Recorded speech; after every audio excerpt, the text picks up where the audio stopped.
আমাদের এই দল স্বাধীনতার পক্ষের দল। বিএনপি স্বাধীনতার পক্ষের দল, মুক্তিযুদ্ধের পক্ষের দল।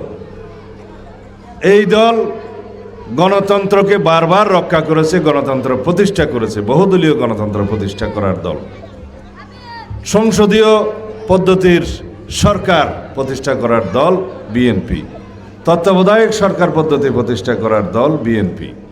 এই দল দেশের উন্নয়ন, অগ্রগতি, নারী শিক্ষার সমস্ত ক্ষেত্রে অভূতপূর্ব উন্নয়ন সাধন করেছে। আমাদের ইতিহাস আছে, শহীদ রাষ্ট্রপতি জিয়াউর রহমানের গৌরবময় ঐতিহ্যের উত্তরাধিকার আমরা, দেশনেত্রী বেগম খালেদা জিয়ার গণতান্ত্রিক সংগ্রামের উত্তরাধিকার আমরা, যিনি গণতন্ত্র পুনরুদ্ধার সংগ্রামে আন্দোলন সংগ্রাম করতে করতে এই দেশের মানুষের দাবি আদায় করার জন্য সংগ্রাম করতে করতে শেষ পর্যন্ত নিজের জীবন বিসর্জন দিয়েছেন। আমরা তার উত্তরাধিকার।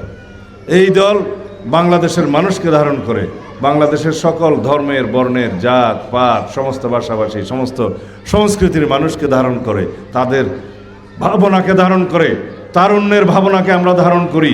এই দেশ একটি মেধা নির্ভর, জ্ঞান নির্ভর, প্রযুক্তি নির্ভর বাংলাদেশ হিসেবে গড়ে তুলব ইনশাআল্লাহ। আমরা সেই লক্ষ্যে বহু কর্মসূচি আমরা দিয়েছি।